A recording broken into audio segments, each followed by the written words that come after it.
was a first responder was rude to me because of that. I'm sure that's the reason why. Oh no, I'm not a first responder, so you know.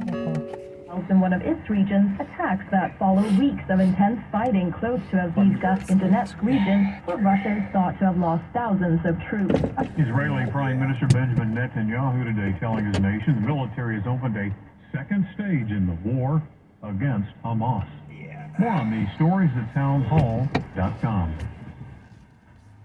You take the time to really get to know your body, you find that the root causes of its aches and pains are usually simple. The older we get, the more exercise we undertake, and the more injuries we sustain, the more inflammation our bodies suffer from. It's so simple.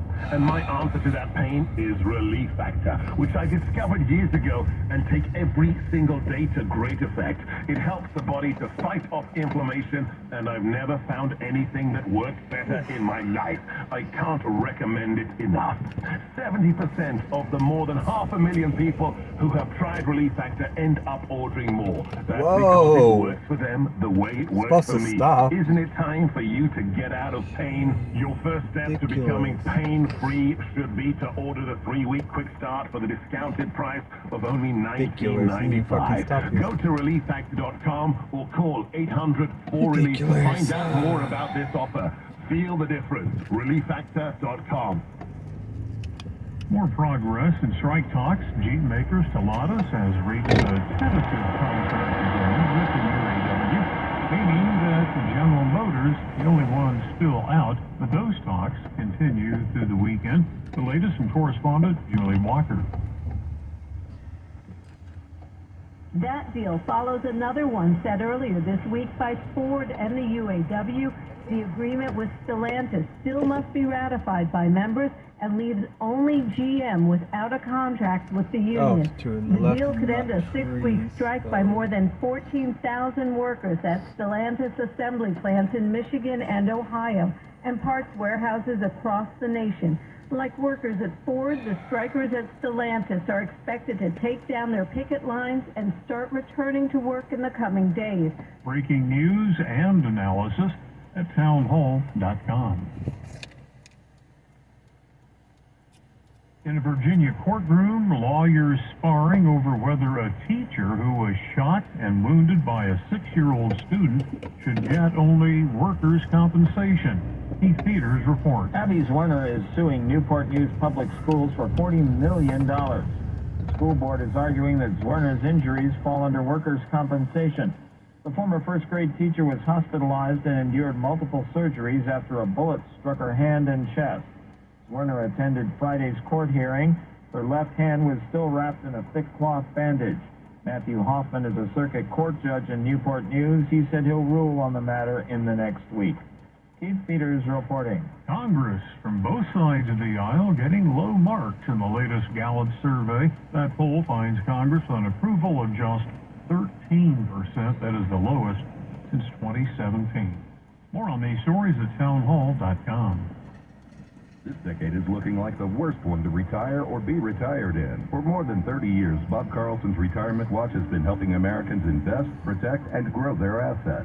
Subscribe to Retirement Watch and you'll get 3 months of Bob Carlson's Retirement Watch newsletter, 5 model portfolios, 5 free reports covering issues like estate planning and annuities to help you protect your money from the government and grow your nest egg, all for just $19.95. Sign up today at yourretirementwatch.com, yourretirementwatch.com.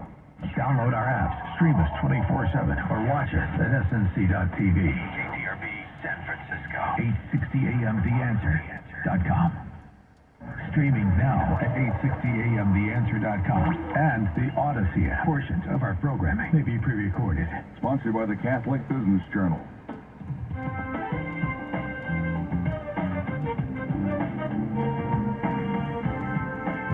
And now, the Mentors Radio, one of the most popular and unique today. Here each week, remarkable CEOs and leaders, including host Tom Laurie and Dan Hefty, and their guests will mentor you, challenging your thinking about life and work. Sought after for their ethical leadership and advice, and for helping others succeed throughout their careers, now these same CEOs, the mentors, want to help you achieve your highest level of profitability, success, fulfillment in life, at work, and in business. Learn more and check out the show notes at thementorsradio.com. That's thementorsradio.com. And now, here's your mentor. Thank you for joining us. I'm Tom Moore, and I'll be your host today. Our guest mentor today is one of the great prophets of Vacaville. Born in Sydney, Australia, he began speaking and writing in his late teens while he was attending business school. In his early 20s, he developed the best version of yourself concept and has been sharing it in every arena of life for more than 25 years. Despite the mainstream media failure to cover the rise of his path so far, 5 million people have attended his seminars and presentations over 50 times. And his book, 45 by my count, have been published in more than 30 languages, have appeared on the New York Times, Wall Street Journal, and U.S. Today bestsellers, and they've sold over 50 million times. Topics include Life is Messy, Resisting Happiness, Courage, The Dream Manager, and most recently, The Rocking Chair Prophet. Matthew, welcome to the Mentors Radio. It's really a privilege to have you as our guest. Thank you. It's great to be with you. So, we have a little history. I just share that with everybody. Back in 2006, someone else who's well known, Kat Lencioni, introduced me to Matthew. And Matthew came out and gave a talk in our local parish to 1,500 people from all over the Bay Area. It's the largest crowd we ever had, and that's when I got to know Matthew. We had dinner together, and a few little things along the way that I'm going to bring up that I learned from Matthew when he gave that talk. The little things he said that have always stuck in my mind, and so keep it fair to that. But to get started, to let people know more about you, tell us about your journey to becoming who you are today. Wow, what a start. I mean, I grew up in Sydney, as you mentioned, Sydney, Australia, and I went to business school after high school. I thought that, I'd become a marketing manager for Coca-Cola or McDonald's or something like that. During my first year of business school, I was invited to give a speech, and this event where they used to have a CEO speak and a first-year business student speak, and you each had 20 minutes, and they used to record these and distribute these. And back then, I mean, this is the early 90s, so it's still audio cassettes. And so it was A-side, B-side, A-side CEO, B-side first-year business student. And they chose me to do that 1 month, and I did that. And then people just started inviting me places to speak. About maybe 6 or 9 months later, I went to the dean of the business school and asked for a year off. And I'd gotten a lot of speaking invitations from different parts around the world, and I wanted to go and speak. And she said to me, I'm going to give you the year, but I don't think you're ever going to come back. And of course, at the time, I didn't feel that was true, but I never did go back to Australia. And I wrote my first book that year, and I started to travel around the world, speaking, writing. It's been an unimaginable adventure. Traveling, just meeting so many amazing people. And sometimes just stand in the airport, look at the flights, where they're going, and like in every city, there's like people I know who have touched my life, have been very, very good to me, have contributed to my success in immeasurable ways, because it takes so many people to put together a great success story. You talked about the night we had in the Bay Area, and there's a lot of stories like that, and I know that that was a magical night, and the great people that came together to put that together and make that happen. When you get great people like that, doing things like that, and at that time I was on the road 250 days a year, it's a very humbling thing to realize that yes, you have had this incredible success, and yes, without these literally thousands of people, it just wouldn't happen. Oh, I'm just doing right. And give us an idea of maybe one or two of the most important mentors along the way that's pivotal. Yeah, it's interesting. I had a spiritual mentor when I was 16, and this is really what put my journey in place. And he was a doctor. He was 10 or 12 years older than me, And we used to play together on Thursday afternoons in a basketball and a pickup game.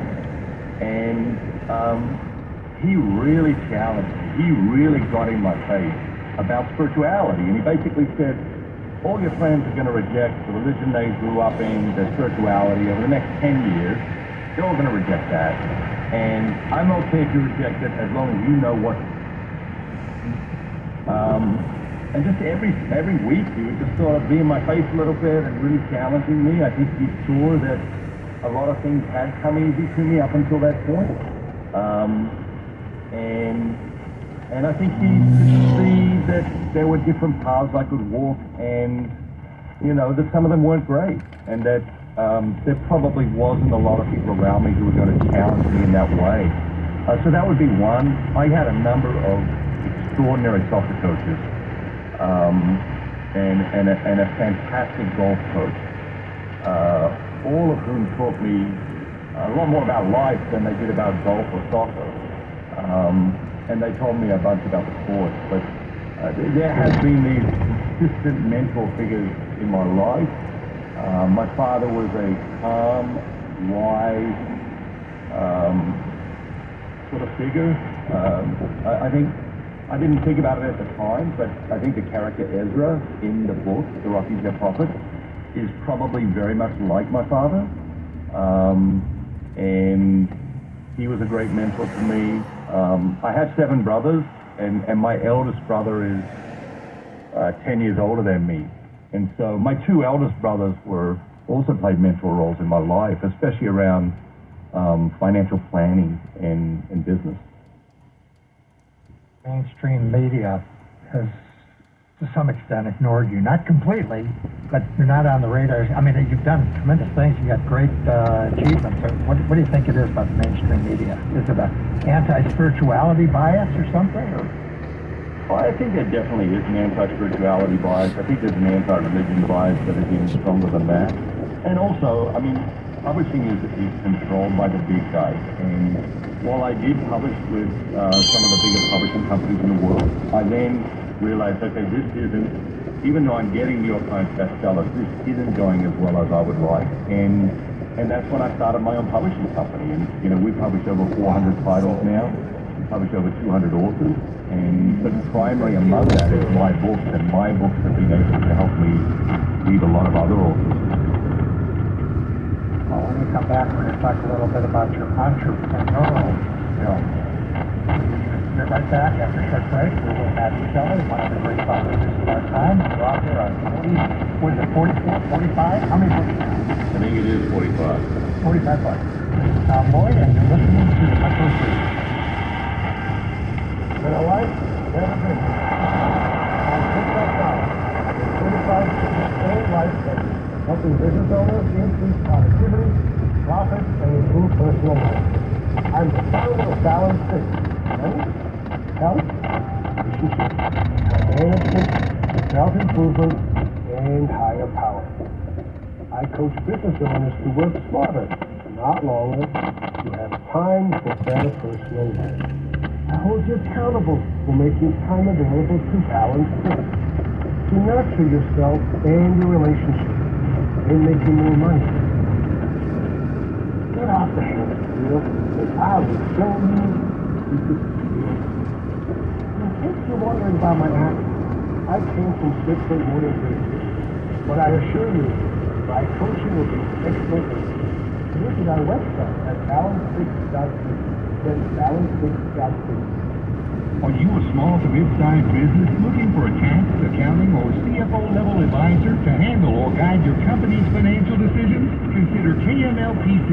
KMLPC excels in creating easy-to-use, customized financial systems for small to mid-sized entrepreneurs and companies, especially nonprofits.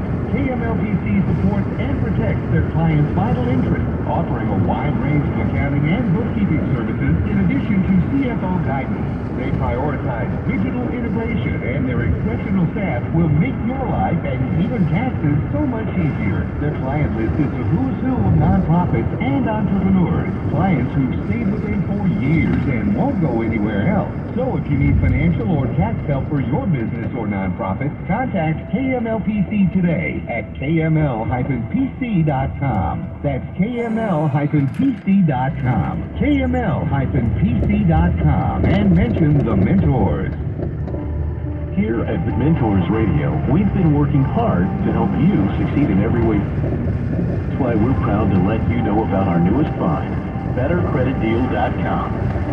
BetterCreditDeal.com links you to a credit processing company, Cornerstone Payment Systems, that truly shares your ethical values and that can give you lower rates immediately.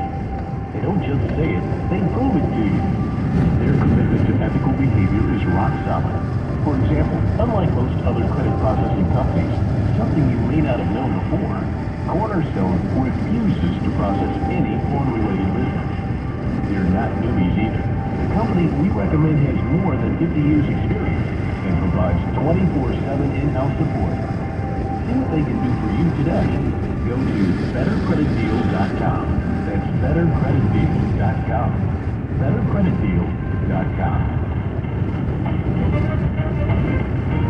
And now, back to the Mentors, where remarkable CEOs challenge your thinking about life and business. Welcome back. This is Tom Roy, and I'm with author and entrepreneur Matthew Kelly. He popularized the phrase, become the best version of yourself. In his early 20s, he has since authored 45 books. He's been published in more than 30 languages and has sold over 50 million copies. So, when you think about all these books that you've written, I was curious, what is your favorite one? I think that's very hard to answer. I do get asked that from time to time, and I do think it changes. There are some that just have sort of the magic around them.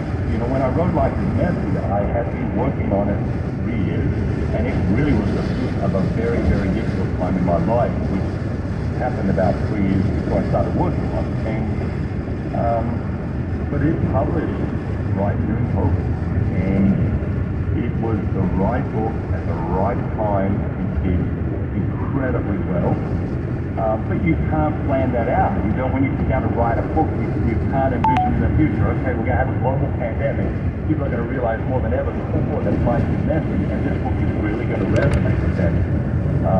And so there are some books like that that they just have this, they just have something about them. They sort of have a destiny of their own. The Rhythm of Life had that. That was my first New York Times bestseller. I think The Dream Manager had that. That was my first business book. Life is Messy had that. And interestingly, I'm doing that with the Rock and Jeff Profit, and which is great because it's been a passion project for me, and it has been something I've been wanting to do for 20 years, and I put off when it got a bit self-indulgent, but at the end of the day, it has become something that I think is serving people very powerfully. And interestingly, I think Daniel is the archetype of a mentor, you know, from the perspective of what you do and your show. So let's go to the book. I'm asking, you mentioned in the last segment that Ezra, tell him what the role is that Ezra plays. And then I'd like to know, how is he like your father? Yeah, so Daniel is the main character, and he suffers an unspeakable tragedy in pretty much the opening of the book. He goes off into the mountains, and you know, I think at first to run away from life, but ultimately it becomes a clarifying experience for him. He works out 2 years what matters the most, and what's important to him is outcomes don't matter, and then he comes back to live a life of service. Daniel is extremely talented, and he's given these sort of spiritual gifts or gifts of wisdom while he's in the mountains, which really is not sort of fantastical. I think it is just the fruit of silence and solitude. I think if we spend enough time in silence and solitude, we will become very wise. If we spend enough time in silence and solitude, we will begin to hear that voice within us very, very clearly, and wisdom will begin to come to us through that voice. Ezra is the family's attorney. He's a great friend of Daniel's father, and he is a man who has put off his dreams to very nobly raise his family and support his family. And Daniel challenges him to pursue one of his dreams. And this begins a phenomenal friendship between really an older man and a younger man, which I think is a relationship that is sorely missing in our society.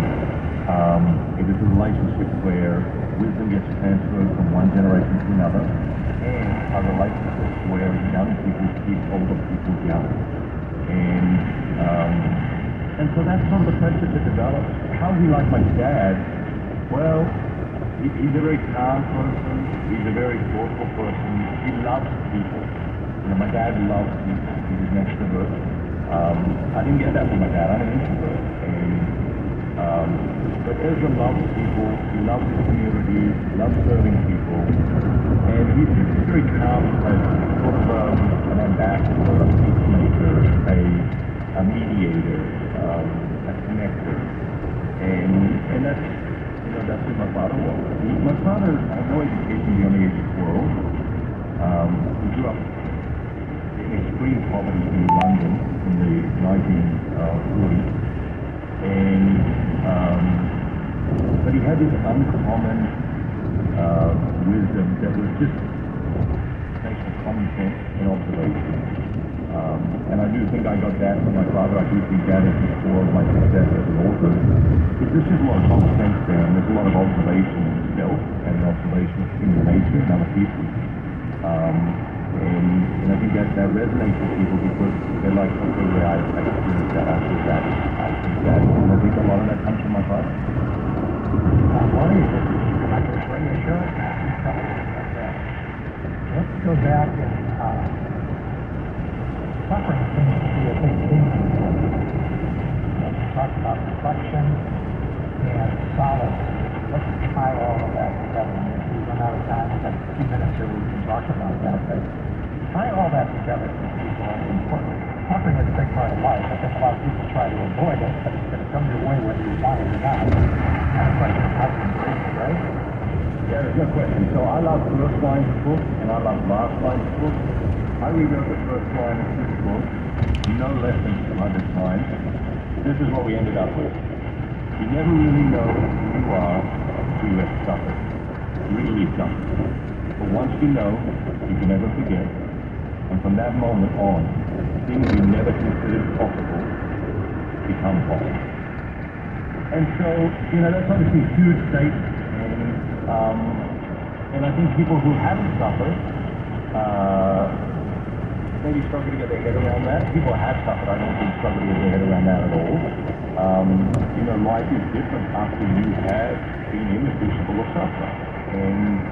And we can wait for some big suffering, or we can look at the daily inconveniences of life, which many people classify as suffering even though they're not. We can look at the daily annoyances of life, which many people classify as suffering even though they're not. And we can look at the micro sufferings that we experience and ask ourselves what value does this have. Interestingly, I think this is the primary thing that separates Christianity from all other major world religions, is that Christianity has the philosophy of suffering. Christianity says suffering has value.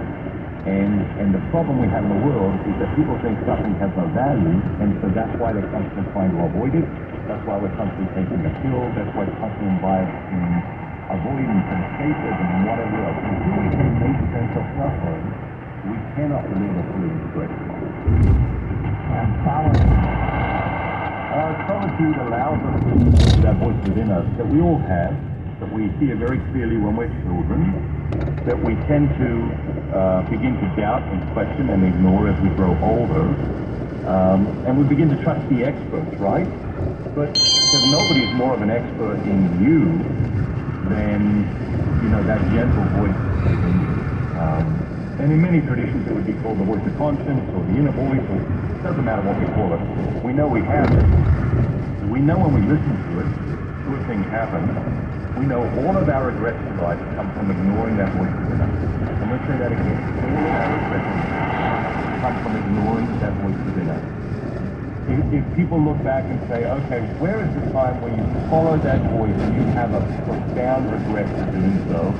People can't find that because that voice within us is like our true north. It's the true voice in our lives. In a world of talking heads and sound bites and everyone's an expert, we started doubting that voice.